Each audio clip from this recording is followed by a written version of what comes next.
Welcome to this lesson on management styles. Of course, this course is about managing people and not specifically about management techniques. As such, we look only at 3 of the main management styles. For more information about managing and management styles, please look at some of our other courses. In 1960, Douglas McGregor formulated both Theory X and Theory Y, which suggests 2 aspects of human behaviour at work. 2 different views of individuals, employees, one of which could be seen as negative, or perhaps more traditional, which he named Theory X, and another more positive, which he named Theory Y.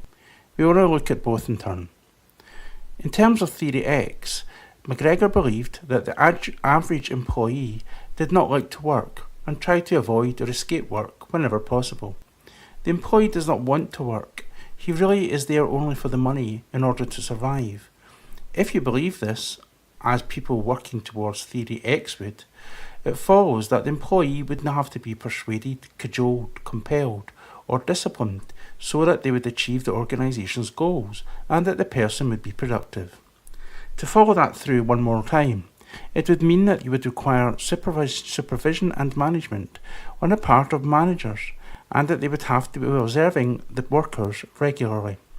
In other words, to do this, the manager would have to be a dictator of some sort. Employees would really only be interested in their own job security and wages, and they would have little or no aspiration or ambition to proceed. In other words, the well-being of the company is not really much of their concern. This is a position that really believes that employees have only their own self-interest at heart, that they dislike responsibility or empowerment, they will resist change, and actually enjoy and require formal direction by the manager. We have just spoken about McGregor's Theory X, so we can now turn to the polar opposite, which is Theory Y. In Theory Y, the management's philosophy would be that an employee can see their job as normal. In other words, work is just as normal as play. Employees therefore may not require discipline, threat, control, coercion, but actually can use their own self-direction, discipline and self-control. If they are shown what is to be achieved, they quite often can achieve it of their own accord, with little or no management intervention. Equally, if an employer has designed the job to be rewarding and satisfying, employees tend to be more productive, loyal and committed to that organisation. In some respects, it is like we will see later with Maslow's self-actualisation. We might believe, for example, that a person enjoys doing a good job because it gives them some satisfaction. Thus, if we believe in Theory Y, we would also believe that the average staff member can actually recognise and take on responsibility, and in fact would find that enjoyable. That employees do have skills, capacity, capability, and that they should be fully utilised. In other words, if a staff member has good creativity, innovation, and other skills, why wouldn't we use them to solve our organisation's challenges, increase productivity, and ultimately reach our goals? Having now looked at both McGregor Theory X and Y, we look at another, which is Theory Z. Theory Z was devised by Dr. William Uchi and is so-called Japanese management style, which was popularised during the Asian economic boom of the 80s.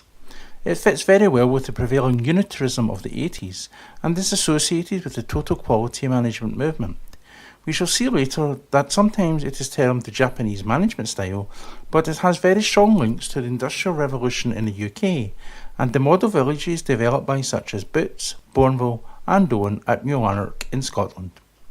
But most recently it was influenced by the work of the American statistician W. Edwards Deming, who went to Japan post-World War II to assist in the regeneration and development of the Japanese economy and its industrialisation.